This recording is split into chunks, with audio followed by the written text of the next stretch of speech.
weighs his options to replace Supreme Court Justice John Paul Stevens. We'll be joined shortly by Utah Senator Orrin Hatch, one of the leading Republicans on the Senate Judiciary Committee. Senator Hatch, I believe, is at the Russell camera right now. Senator, let's talk about what you expect in this nomination fight, the names that have been floated, and whether or not there really will be a fight. What objections do you have to any of those who have already been subjected? Well, a lot of it depends on who the president decides to pick and who he sends up here. You know, we don't want an activist judge. I think if you have an activist judge, that is somebody who substitutes their own policy preferences or their own political preferences for what the law really is. That person is not qualified to sit on the bench, but the president has plenty of people to choose from, and already they've floated a number of names that are very interesting. Let's talk about what Senator Leahy was suggesting on Meet the Press yesterday. Here's part of his interview. Don't have a bulletproof majority. Look, the Constitution says that 51 senators can confirm somebody. It doesn't require 60 senators. I don't think there's going to be any kind of a filibuster. You know, this last year we had about 100 and some odd filibusters that are totally unprecedented. Actually, that's a lazy person's way out. The American people pay us and elect us to vote yes or no, not to vote maybe. There hasn't been a filibuster of a Supreme Court nominee since Abe Fortas back in the LBJ days. Can you pretty much put that off the table in terms of what Republicans are likely to do? Well, that's not quite accurate. Actually, there was a filibuster against Sam Alito, who is now sitting on the court, and both Senator Leahy and the president, Barack Obama, voted against cloture on that. In fact, Senator Leahy has voted 29 times against cloture against various nominees, and that's what you call filibusters. Well, I guess it's a different use of the terminology, but I mean, we're talking about whether or not there was an active filibuster.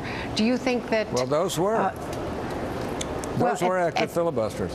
And you think that that should be a weapon that Republicans would use if there is someone who is qualified in terms of knowing the law and meeting the basic standards of what a president's nominee should. Well, if you had somebody who knows the law and is meeting the basic standards, I don't think that person's going to have a very difficult time.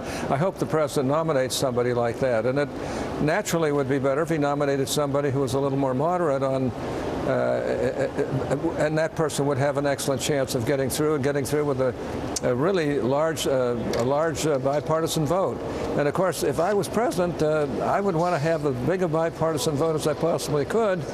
Now, let's be honest about it. I don't personally believe that judges should be filibustered. Judge nominees should be filibustered, and especially Supreme Court nominees. However, if they put up somebody who was totally off the wall and really not capable of being fair on the court, then I think probably any approach to stop that would be acceptable to most Republicans and even most Democrats. What do you think of the standard that Senator Leahy also suggested, that the president wants somebody who has real-life experience, which makes one think of Janet Napolitano, who was interviewed last time by the president for the Sotomayor seat. Perhaps Jennifer Granholm has been mentioned. Well, I think that there's no question that jurists need to be people who live in the real world. And they should understand the importance of making the right decisions, the proper decisions, within the law, within the constraints of the Constitution. And if the president picks somebody like that, I think that person would go through pretty quickly. I'm not going to pass on any of the names that have been mentioned. There are some good people, and there are some that are quite controversial. There are some that I think would have a very difficult time. But you know, we'll have to just wait and see. You mean Diane Wood? No, I didn't particularly. I'm not talking about anybody in particular. I'm just saying that, you know, whenever a Supreme Court nominee is put up, that has to be a lengthy, important innovative time for people to look at everything they possibly can to make sure we get the best people we can on the Supreme Court. I believe that the courts have saved the Constitution even more than the Congress or the presidency. Congress has passed unconstitutional bills all the time, just like some aspects of the health care bill just recently passed. Presidents issue some executive orders that are considered unconstitutional, but the court has to face the reality of what is constitutional, what isn't constitutional, and we've been blessed throughout all of these better than 200 years of our country with jurists who basically have done what's right there.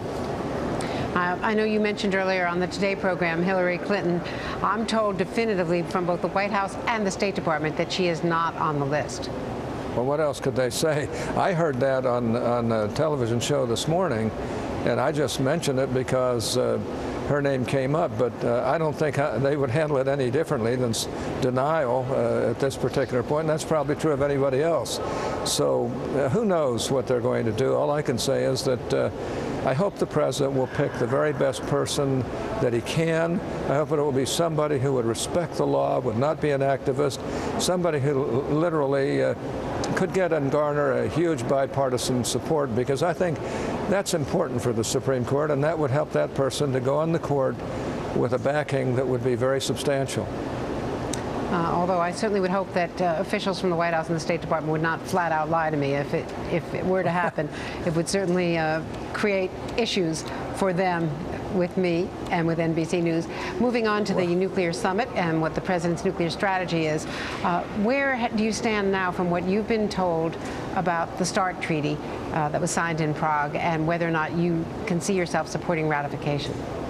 Well, we haven't been able to read it yet. It hasn't been given to us yet, as far as I know. But look, it has to be verifiable. We have to verify and we can't rely on just goodwill or good wishes. We've got to know the verifiability. We've got to be able to protect our own population, and that means we've got to have a nuclear arsenal that is effective and worthwhile.